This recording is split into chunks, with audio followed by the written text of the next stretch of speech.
there a writing craft book on your bedside table? Has it been there for a while?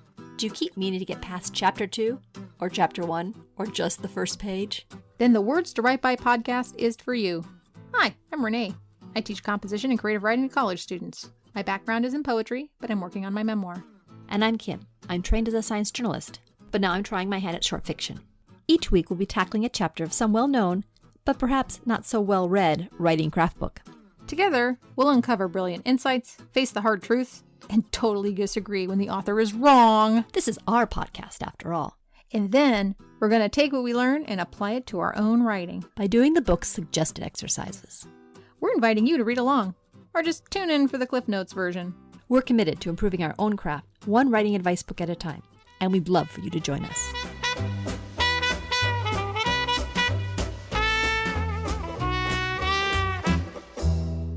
Welcome to Words to Write By.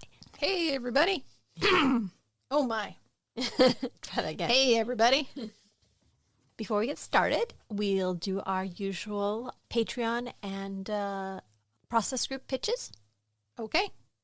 So, if you go to the website, you will find a really cool poster of a girl writing, and in the background, you will see 2 cats. If you click on that poster, it will take you to the process group on Meetup. It's free and it's fun, and we meet every other Wednesday. So we hope to see you there. And it's at 5 p.m. on Wednesdays, Pacific Standard Time for 1 hour. So, yep, fun. And then the other thing is we have a Patreon site. If you're enjoying these podcasts and you want to hear a little bit more, every podcast or most podcasts, we do a writing exercise. And we like to workshop them on the podcast. And we include one on the podcast here and one on our bonus podcasts. If you go to Patreon, you can sign up and listen to those podcasts. Yep. All right, everybody. So, this is a momentous occasion. It has only happened 3 times before. Only happened 3 times before. We've finished a book. We finished a book. Another book. Anne Lamott's Bird by Bird. Final chapter. What's it called, Kim? The Last Class. The Last Class. So this is definitely a wrap-up chapter. I wasn't expecting to get anything really informative here, although she basically tries to summarize the whole book. And I don't think the other books we've read have had a last chapter. They've just kind of petered out. Yeah, they just kind of end. Mm-hmm. Well, Bickham had a whole bunch of kind of putting it all together for a large book, but it was a little bit much. Yeah, he had a chapter. Mm-hmm. Oh, no, a plot outline for a page turner. It was quite heavy. But Bradbury's book, that was kind of a collection of essays, didn't have much towards the end. I don't remember. No. What I found fascinating in this last chapter is she really did capture the voice, that melancholy voice of knowing this is the last class of a group of students that you liked. Yes, of a good class. Yes, you had a really good class and you feel sad that you're glad that it's over because you want to go back to your life, but you're going to miss everybody. Yeah, you're going to miss that routine. And all the people there, you recognize all those students. Some of them were really cool students. You hope you see them again, but there's a good chance you won't. And so she really did a good job of capturing that voice and that feeling in this chapter. And as a teacher, I felt it. I was like, yeah, I've been there. Actually, I was going to bring this up later, but I think this is a good place to bring it up. I was thinking about how these different writing craft books have been directed at different sorts of people, different sorts of writers. I was listing it off, and basically Gardner was writing for a MFA student or a university student taking creative writing classes. The young writer. Probably male. White. With dreams of writing for the New Yorker and writing these best-selling, momentous texts. Right, using mythology and folklore as a background. Being some kind of literary expert. Yes. And then Bradbury, I think, was writing largely for his fans or fans of science fiction that knew him. Right. With gusto. Yes, and it had a lot of great information in it, but it was also very much aimed for people that wanted to read what Ray Bradbury had to say. Right. And also just those who wanted to write science fiction, speculative fiction specifically. Exactly. And it was kind of nice because I've noticed that each of the writers, they have their own like area where they write in, and that's where they pull a lot of their examples from. So Bradbury had a lot more like science fiction examples to bring in. And then we had Bickham. Who do you think he was writing for? I think he was writing for the practical writer. You know, that person could have been middle-aged or whatever, and they want to write a novel, and they want to write a commercial novel. And they're not messing around. And that was also part of a Reader's Digest series. Yes. In fact, I own that whole series, and all of those books are fantastic. You can't really do all of them on this podcast because that would be really weird. But I would suggest the whole series. You can get them for pennies on eBay. Yes. And then that brings us to Lamott. And I have an idea who Lamott was writing for. Do you? I said she was writing to older individuals who had always wanted to be a writer but had done different things in their lives, and they were non-traditional, and she was kind of writing this book and doing her classes to have them open up and reach out to these people. Yeah, people who maybe are a little bit shy, really very new. I got undergraduate vibes or adult school vibes. Mm-hmm. Adult students going to school to learn what they didn't realize they needed to learn earlier. Right, to enrich their lives. Yeah, definitely. Also, I would say, so now you could go online and you can find workshops everywhere. Like, you can get them on Zoom. We take them, and there are lots of them. In Lamott's time, you had to go somewhere physical, and you had to go find them. Like, it's not like there's a commercial, and there wasn't internet. So, you know. Well, this was 1994, but there definitely wasn't video conferencing. And also, I should say that even though this book was published in 1994, she was giving these classes much earlier. Yes. So say, you know, we go back in a time machine and we go into the past, and we're a budding author or somebody who wants to write. Where do you go for a class? Like, for me, I would be like, oh, local community college. Community colleges or small towns would have organizations that put out, like, classes that people would take. Right. And then there's also, you know, the colleges open up for older students. Mm-hmm. You know, usually they already have their bachelor's or they're just older, and they're just, like, enriching their minds. I remember almost every Shakespeare class I ever took had a group of retired individuals in the corner, and they were all kind of part of a cohort. And I don't think they had to pay for the class either. They probably do now. Open courses, I think they're called. Anyway, they weren't quite auditing, but anyway, that's what I thought. Yeah, I think that's exactly what it was. Either she was doing it through community colleges, or they were being set up to come and take this class by Anne Lamott. I think also the people that she was teaching had ambitions to be published, but probably much fewer of them were going to navigate the publishing track as opposed to the people that Gardner was directing his stuff towards. Or even Bickham. I got from Bickham a very working class sort of thing. Like, if you were going to get all the way through the Bickham book, you were mining it for techniques. Right, right. But I think what I was getting, especially for this last chapter, is that she was preparing her students not to be published, but to keep writing their whole lives, even if they weren't published. Right. What I felt she was telling us as readers was our writing, even if we didn't get published, even if nobody other than our critique group knew about it, had the power to change our lives and to change our approach to things. She comments about how, you know, you could stack bricks as a laborer, you could stack bricks as an artisan. And her belief, and this is consistent with a lot of writers I've heard, is that the act of writing down what's happened to you, the act of thinking about it and presenting it, makes you live your life more fully. Well stated. And I was thinking I'd also mention a story that I was thinking about as I was listening to this. And this is specifically in response to her comment that, you know, if all your writing ever goes further is for your critique group, that it really does matter. And I wanted to bring up a story of a woman that I knew that passed away very recently. And the thing is, I did not know her hardly at all, except that I had been in some critique groups with her, and I knew her writing. And she had presented parts of her memoir there, and she was trying to repackage the memoir into like a short story. She'd never been published. because I'd listened to her memoir, I knew about the various illnesses that she had, the various struggles that she had with her family and her marriage and her death of her brother and just like all this stuff that I know personally about her, even though I did not know her as a person at all.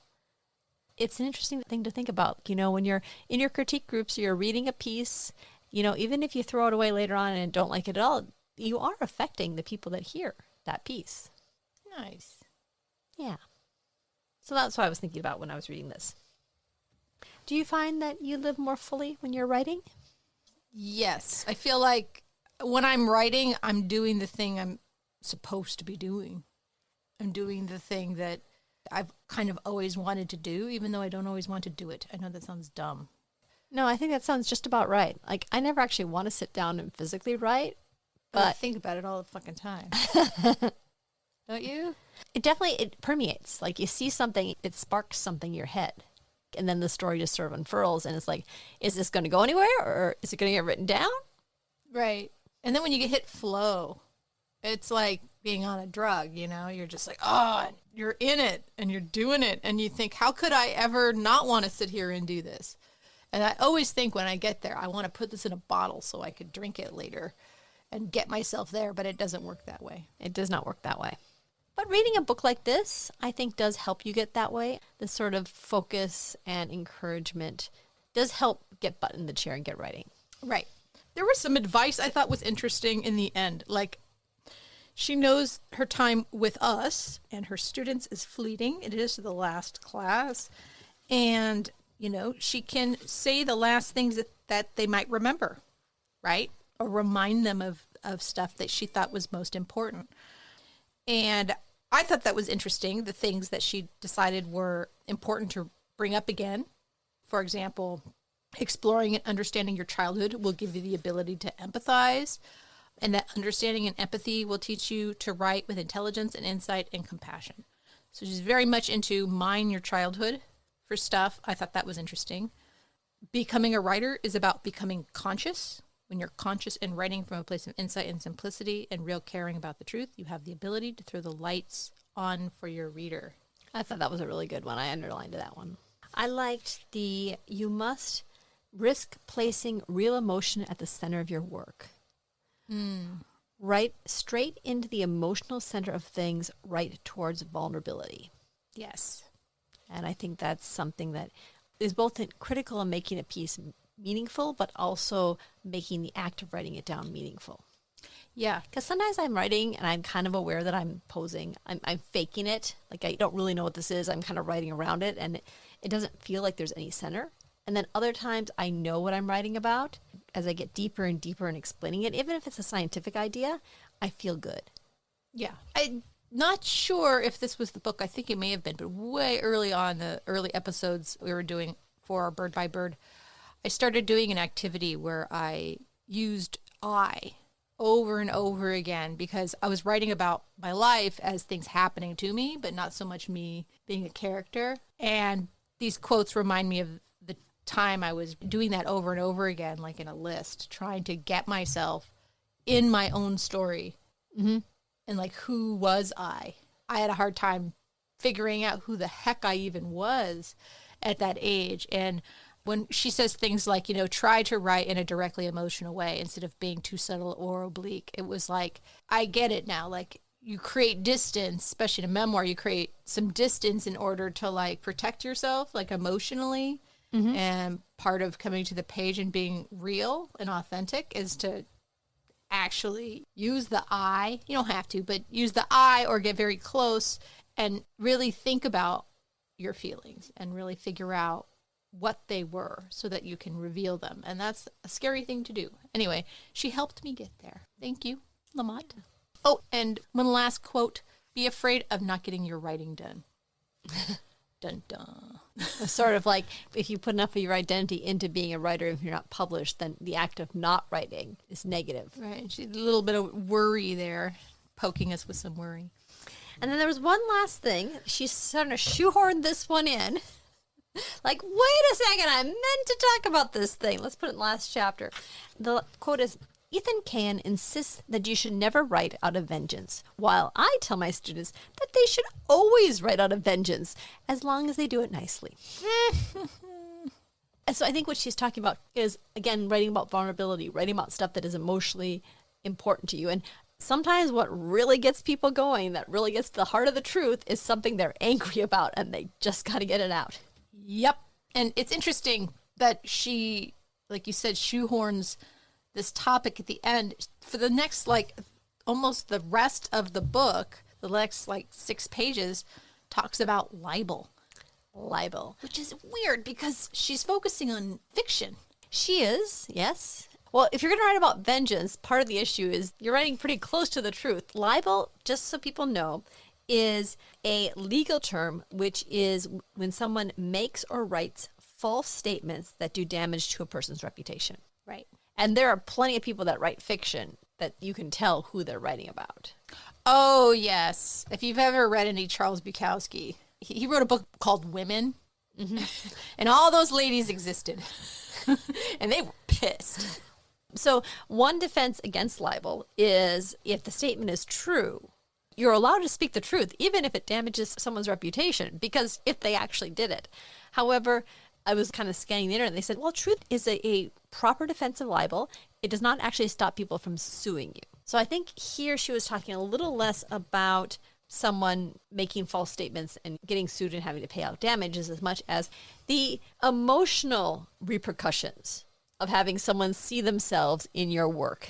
Right. Which for some, that's the revenge. Yeah, but there are consequences too. So her trick, which makes sense, what you got to do is if you make a character based on a real person, just make it so that person cannot be identified. That's it. Right. If you completely describe them as someone different, completely different features, completely different age, completely different relationship to you, you drop it back. So something happened to you when you were 30 and you drop it back to high school. Even though the incident may be there, it's not like that person can claim that you did damages to them because they don't look like that person that wasn't happening in high school. There's no way that somebody reading the book will say, aha, this is who this person is. Right. And Lamott has a really great quote. She is the quote master, I would say. Here she says, if you disguise this person carefully so that he cannot be recognized by the physical or professional facts of his life, you can use him in your work. And the best advice I can give you is to give him a teeny little penis so he will be less likely to come forth. She repeats this one several times. Oh, yes, this joke comes back. Which doesn't do much good if you're complaining about a woman, but... Well, I guess you'd call her Bud Puddle or something. I don't know. It's weird. I found the idea of changing the features, or this other idea that's just we make a composite character where you have various features within that single person. Those are really good techniques.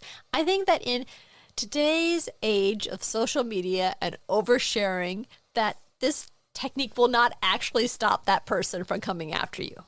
Oh, right. This was all written before everyone had iPhones that could put out pictures that were not complimentary or could get back to haunt them. I think we've all become a lot more jaded about these things. And so this bit of advice, I think, has passed its due date.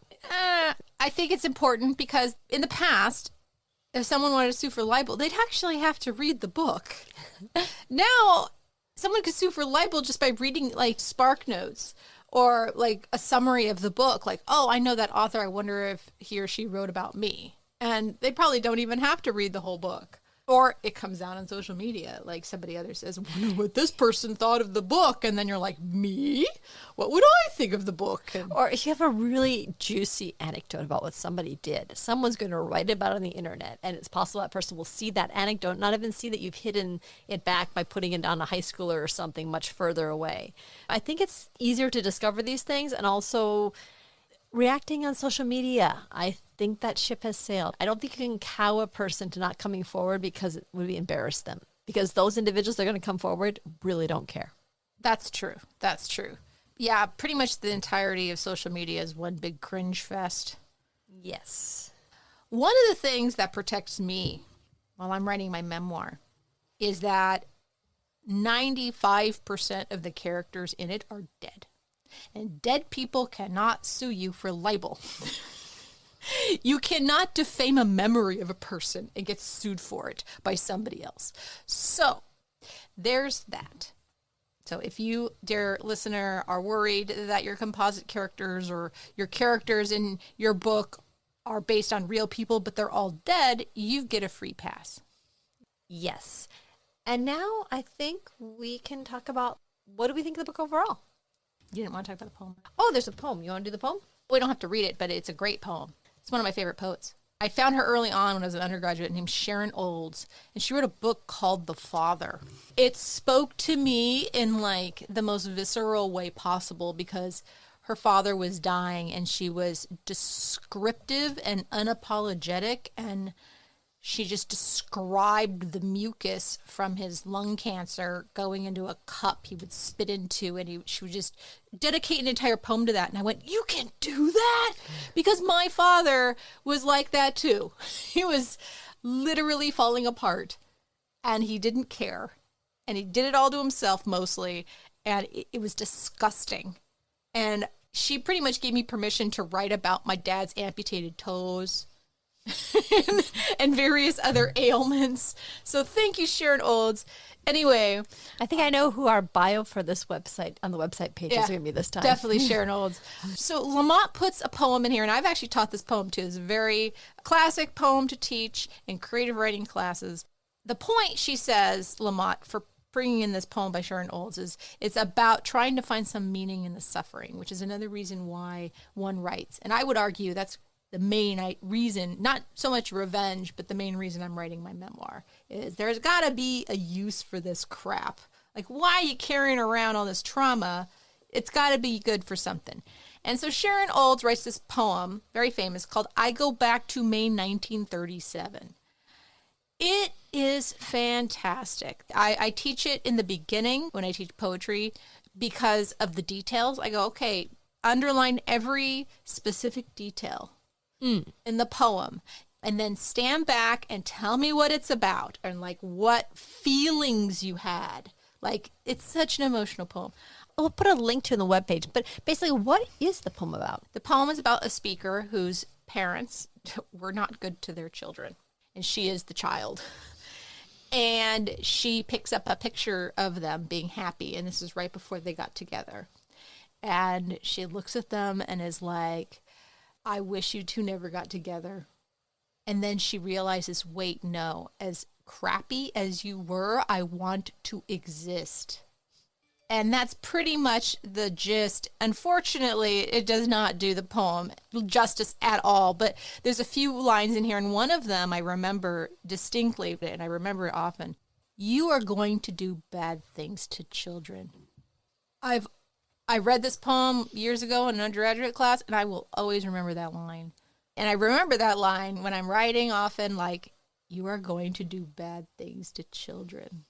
It's so simple. It's a great poem. Please, listener, go read it. You can get it for free online. Go to, like, Poetry Foundation. Sharon Olds is the shit. And one last thing, though. Her son did take her to court. And she is not allowed to write poems about him anymore. Okay. So I wouldn't say she got sued for libel, but pretty damn close. Yep. So it can happen. So let's talk about the book as a whole. What do you think? Would you recommend it? What are your favorite parts? All that stuff. Basically, the cliff notes for people that haven't listened to the past half a year of our podcasts and just wants to know about this Bird by Bird book. I don't know why it's so popular. Why is it so popular? I think there are certain books that gain a level of popularity so that when people are searching for a particular style book, they find that book. And this book is for a particular type of writer that would have taken a class but or wants to write or can't manage to get this book out of their head. And people say, oh, this book, Bird by Bird, really helped me. And they pick it up and say, oh, this really helped me. And there may be a dozen or more books that have been written since Bird by Bird that do the exact same thing. But this is the one that shows up at the top of the search bar. This one probably pays for her house. Mine is the 25th anniversary edition.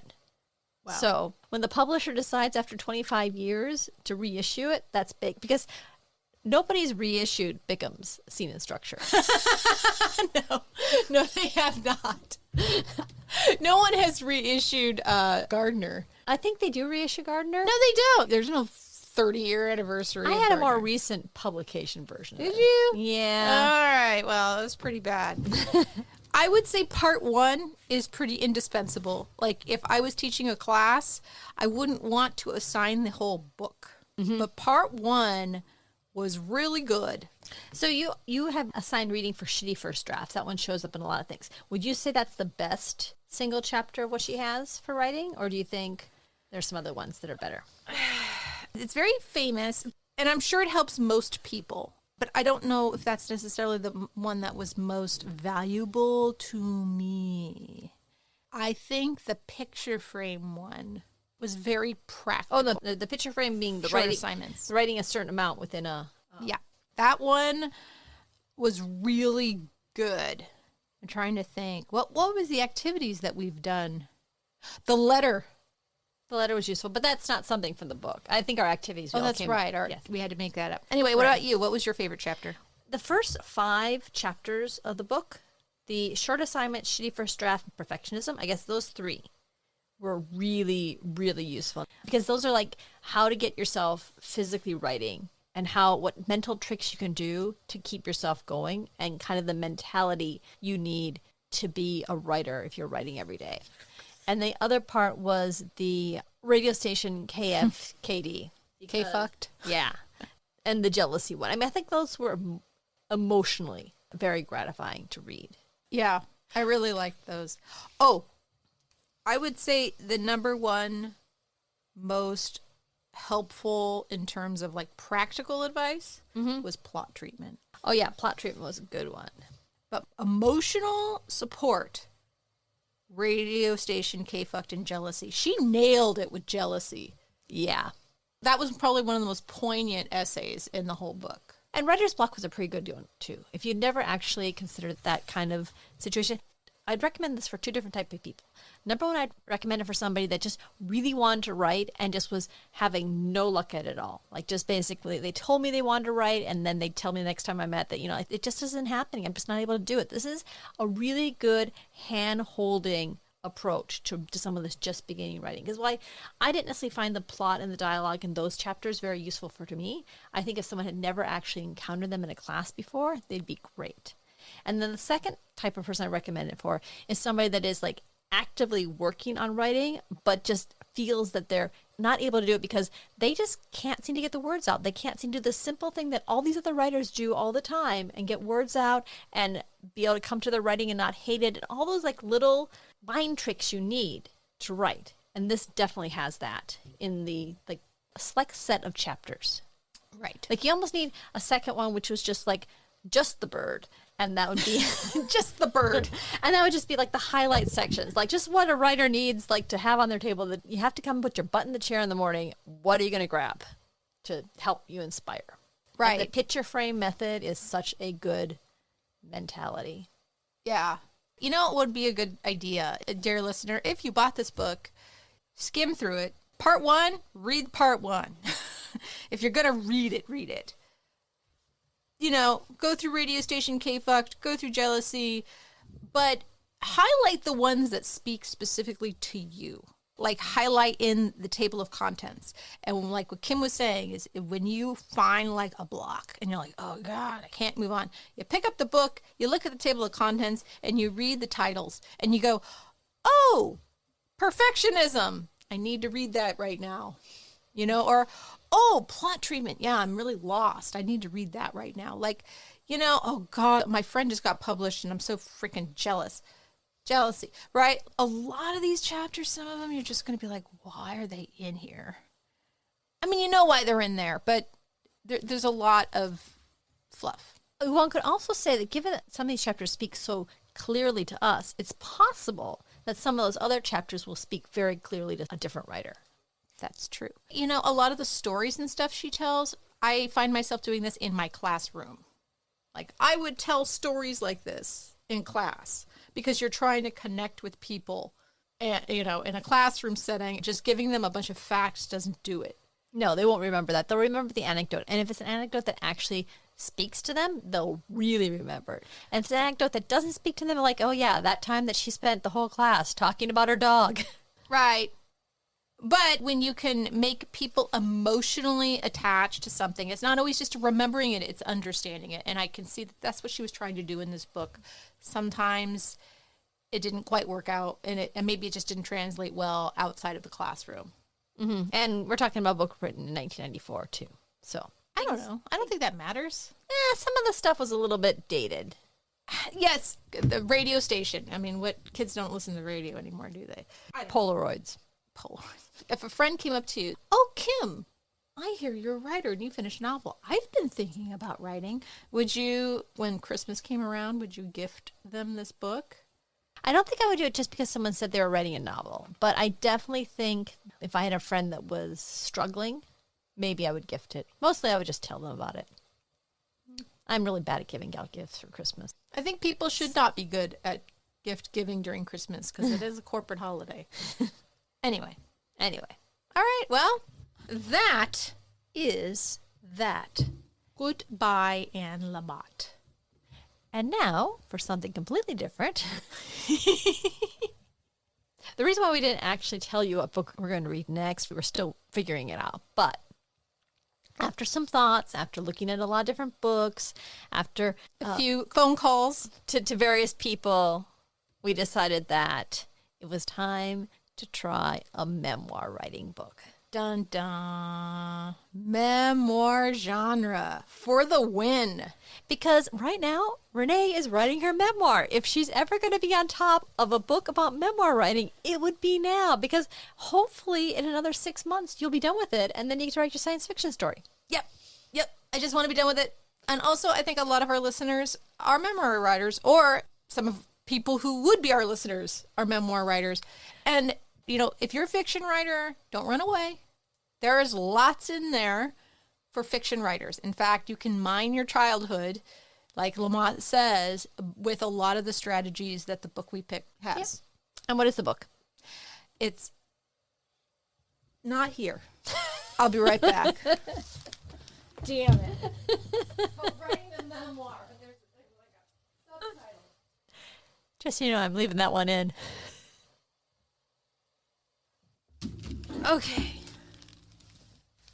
I'm back, and I have the book now. I went downstairs, Kim's living room, kitchen. Got it. Okay.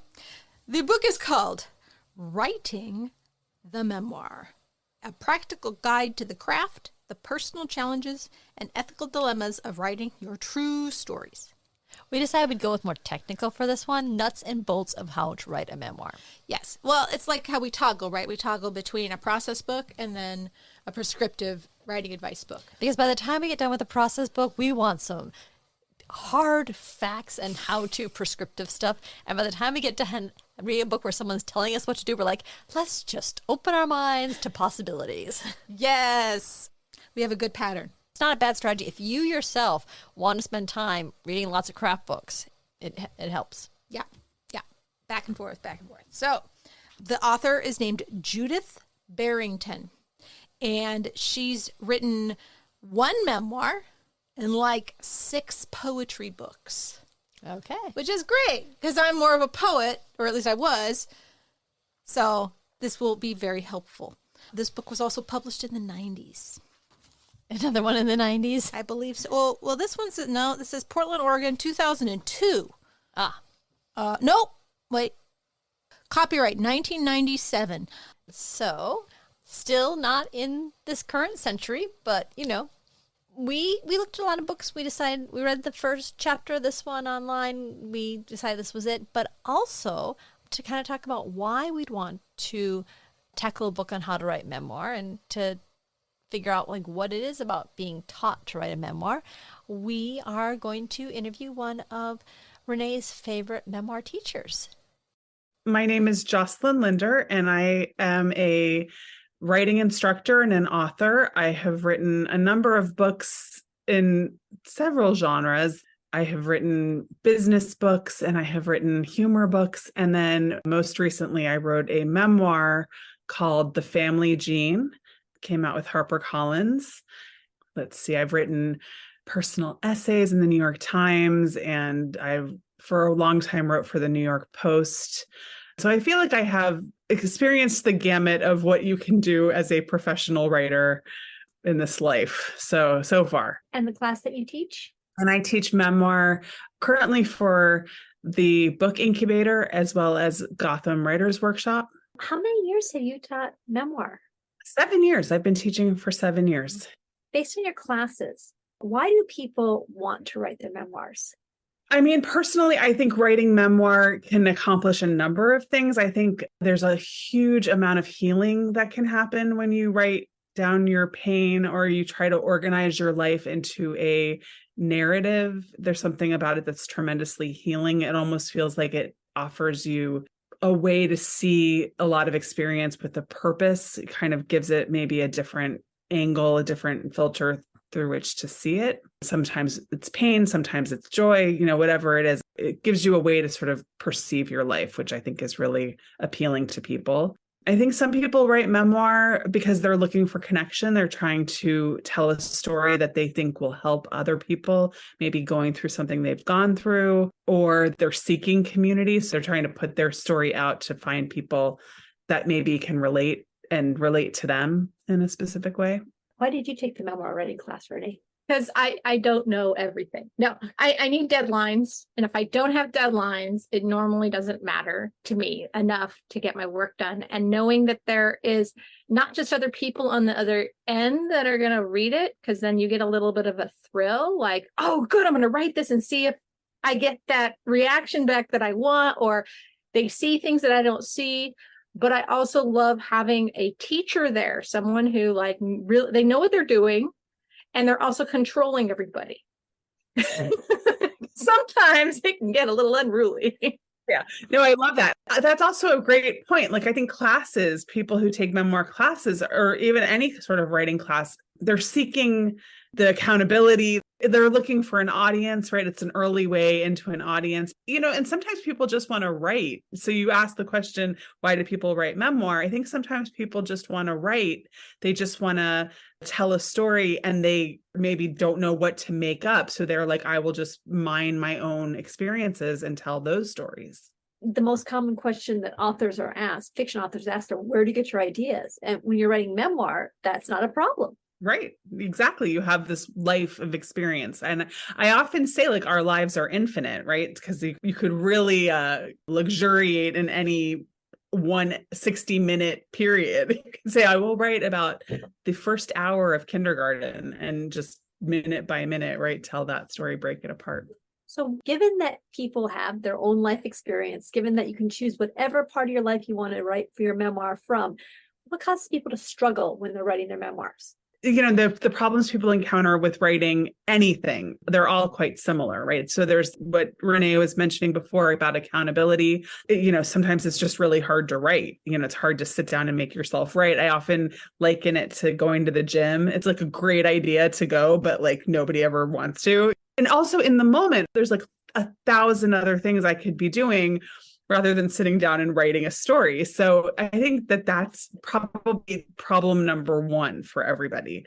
And then I think there's memory. How do I remember things? What about things that are required for the story? But all I remember is that my mother yelled at me, but I can't even remember what she was yelling at me about. But she yelled at me, made me run away, which is the inciting action of my book. And I need to mention that she yelled at me. What do I do with an incomplete memory? Things like that, I think can be hugely problematic for memoir writers.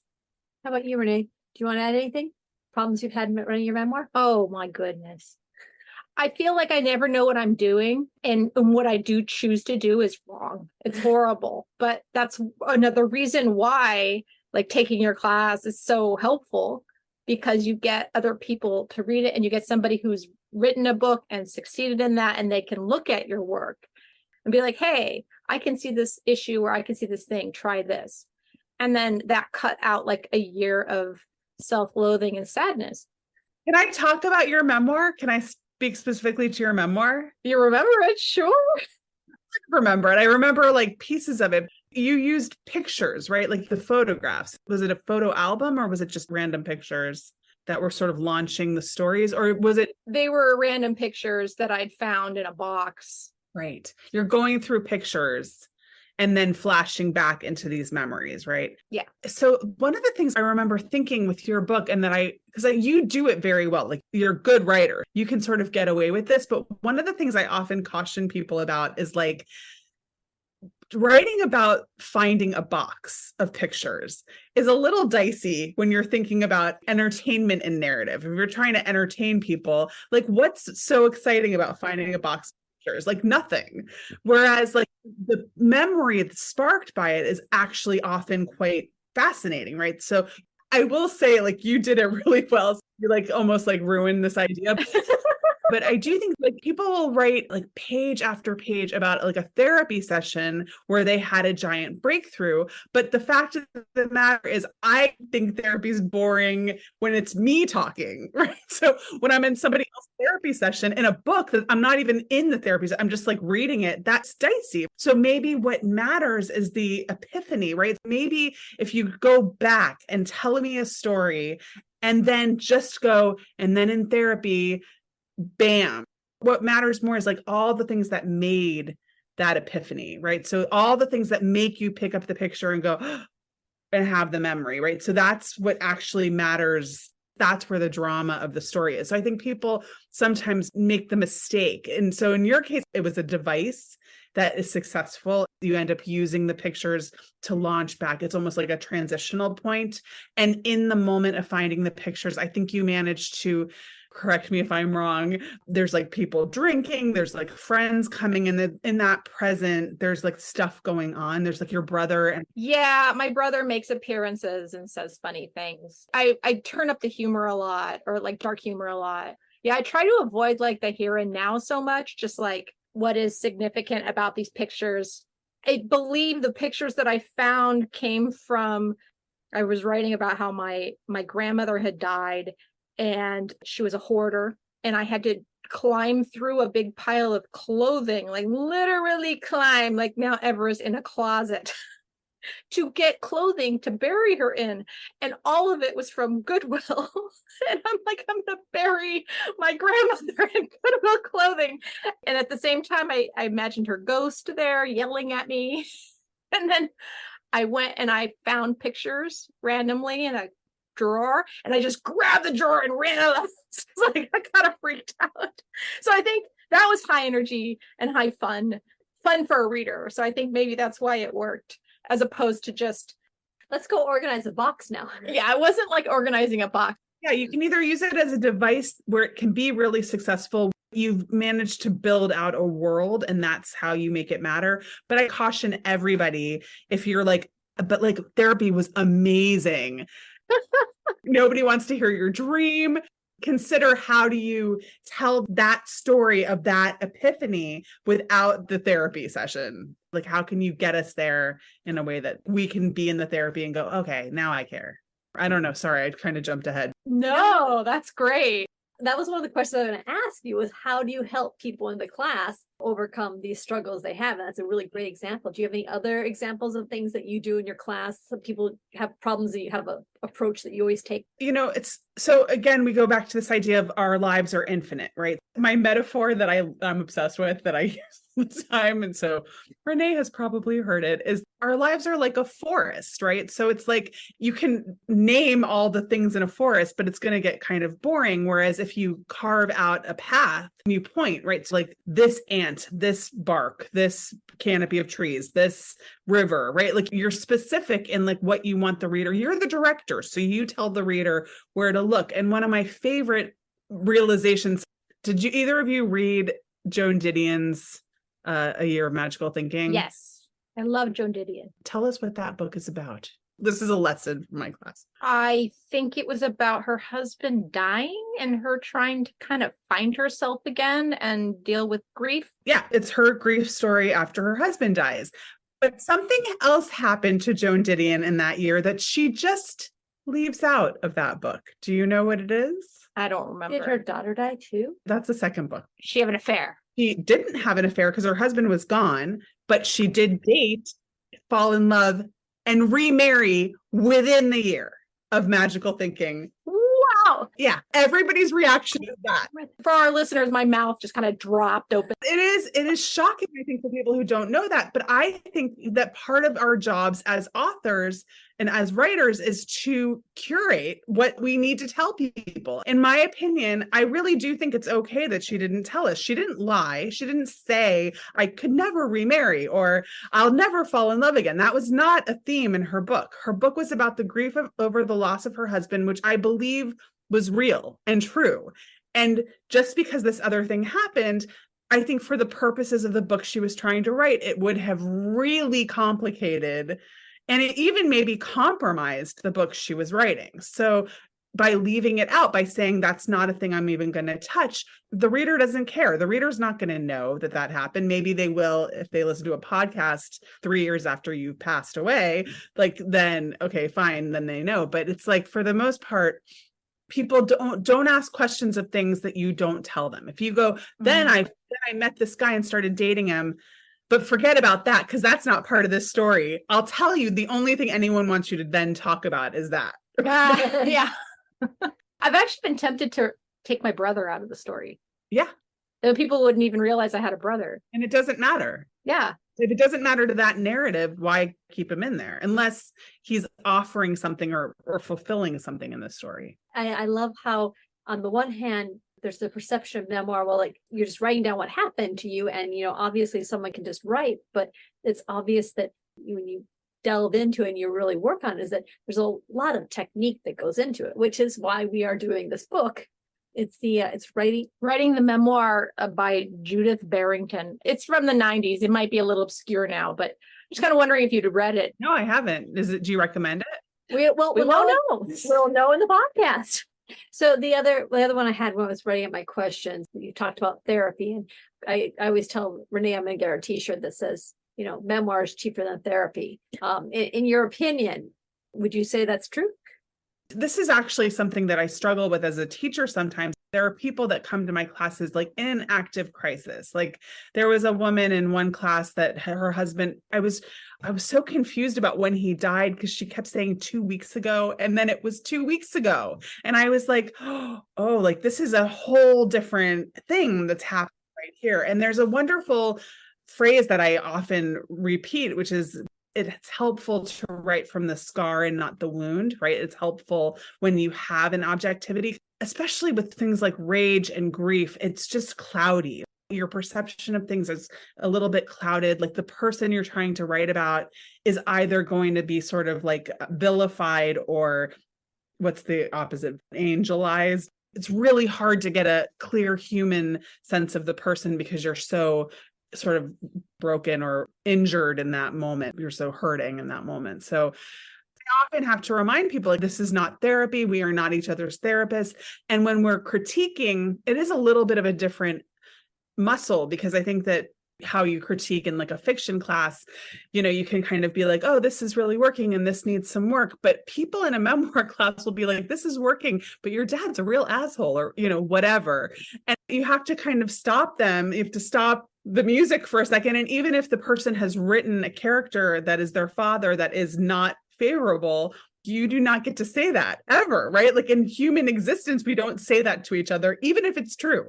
Our close friends find ways to sort of say it that are loving. So critiques can be a little more challenging in that way, where I have to police the language people use. I often have to remind everyone, we think of them as characters. So if the father is coming off a certain way and you think they need some humanizing, you can say, like, your dad's coming off, he seems like really aggressive, really mean. I think you have to do a little more work to stay polite and also kind, because it is people's lives and you don't want to say something that's not necessarily helpful and is actually quite hurtful. That is advanced critiquing them. You have to have some tact. I don't always have tact. So I'm not very good at tact. I tend to always overly do the positive so that I don't end up hurting them, because I'm assuming someone else has better tact than I do. And as long as somebody else says the critique, I always figure that's better if I try to do it myself. And if no one says it, then I'll come out and be like, all right, I'll try to say the critique. because I feel it's important and this person can gain from it. And hopefully it doesn't come out bad because my social skills aren't the best. That's how I tend to do it. And one other trick, and I think you used this one too, instead of saying you as the author, oh, you did this in the story and you did this, you say the protagonist. The protagonist did this, the protagonist did that, even though we all know who the I is, sometimes that's helpful. I like that too. I'm a little more lax about that. Everyone's in these memoir classes, but what I will say to what you just said is that, so I am a really selfish person and most of the things I do in life are for me. And so if I'm going to waste my time like reading somebody's work that they're going to ignore my critique, which the surest way to get someone to ignore your critique is to start with, I don't get it, or this is kind of boring, or I don't really like this part, right? Like immediately that person has either decided in that moment never to work on that thing again. So all your effort out the window, or they are shutting down because you clearly don't get them. Like you don't understand their work. So they're not going to listen to anything else you say. So I have therefore just wasted my time reading, coming up with ideas of great things to tell them and whatever. Whereas what you just said, when you're overly effusive or even just kind and like immediately finding the things about it that you related to and liked, I think of it as like building a bridge. I have now built a bridge with the person. And now when I give them the critique, when I say the thing to elevate or to make it better, they're going to hear me. They're going to be like, oh, this person gets me. And now the other thing, they were like, if you gave me more information about your dad, I could really understand him better. It always cracks me up. Like, you know how when you're a teacher, they can grade you at the end of a class? Yes, your evaluations. I know them well. There's no other career where people are like, at the end of your job, they're like, this is what I think of you for realsies with anonymity. Yeah. Oh my God. No wonder it's stressful being a teacher. I'm really lucky and I mostly get good reviews, but when I've gotten bad ones, they're almost always the same. And they say, she's too positive. She doesn't give me any feedback. And I always am like, if you go back and look, I tore you apart. Like I usually also know who it is because I've just been teaching writing to people and they write. You know their voice. Yeah. I know exactly who you are. But anyway, I usually am thinking like, I tore you apart. You just didn't know how to read it. Like you didn't even see it, which is great. Like I'm happy. And I hope that makes them continue to write because my objective in these classes is to get them to write, right? I'm not the New York Times. I'm a teacher. I just need them to keep writing and get better and better and better the more they write. This was a really great interview. Thank you so much for taking the time to talk to us. Absolutely. That was great. Can you remind people one more time where you teach? Because now I'm like excited again. I'm like, oh, I should go back to your class. Teaching right now for the book incubator. And then I'm teaching for Gotham. And I also have I do my own on the side classes. Oh, cool. Is that like on your website? It will be. When you do get the website going with your classes, and then you just let us know. I'll go back into the episodes and link it in there. Awesome. Thanks, Deb. Thank you so much. I'm so glad you did this. Thank you. Good luck. Bye. Words to Write By is produced by Renee Nelson and Kim Smiga Adam. Our theme music is Roll Back the Carpet by Cool Cat Music. Have a great day.